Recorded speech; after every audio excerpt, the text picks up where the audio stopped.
Now, the stage is set for the G20 Summit in the Indian capital. Global leaders will be arriving in New Delhi later this week. The American President Joe Biden will also be there. So what is on his agenda for the summit? Biden faces presidential polls next year. How will the summit impact the voters at home? And will he be able to use the platform to his favor before the elections? Here's a special report.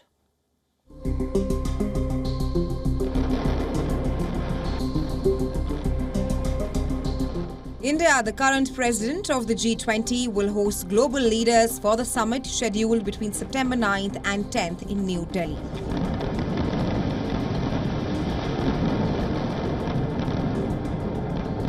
US President Joe Biden will also be arriving in the Indian national capital on September 7th for this year's Group of 20 Leaders Summit. But the American president is not the only going to attend the summit. After arriving in India, the US President will first be holding a bilateral meeting with Indian Prime Minister Narendra Modi. Discussions will likely focus on implementing agreements reached during Prime Minister Modi's state visit to the US in the month of June. Meanwhile, at the summit, both the leaders, US President Joe Biden and Indian Prime Minister Narendra Modi, along with the rest of the leaders, will discuss the capacity of multilateral development banks, including the World Bank. To better fight poverty, they will also address the global challenges. And once again, the ongoing war in Russia-Ukraine will take the center stage.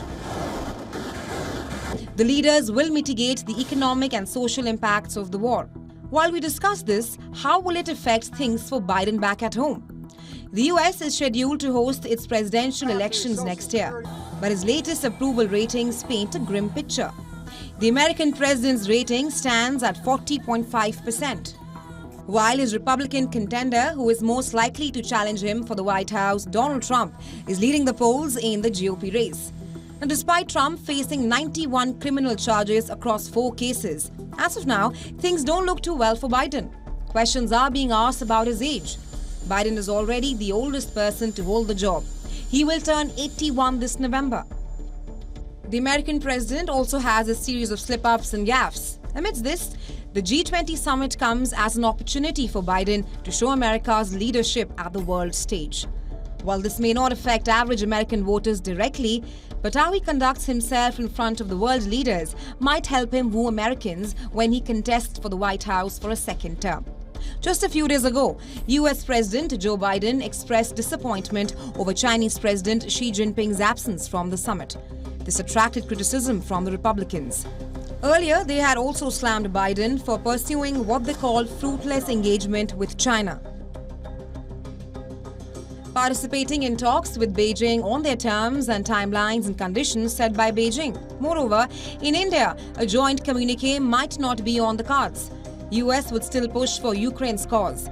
Americans, however, have different opinions on support for Ukraine. According to a poll, most Americans oppose Congress authorizing additional funding to support Ukraine. 55% say that Congress should not authorize additional funding, while 45% believe that US should provide aid to Ukraine. 71% of Republicans broadly say that Congress should not authorize new funding to Ukraine, while among Democrats, 62% favor sending additional funds to Ukraine.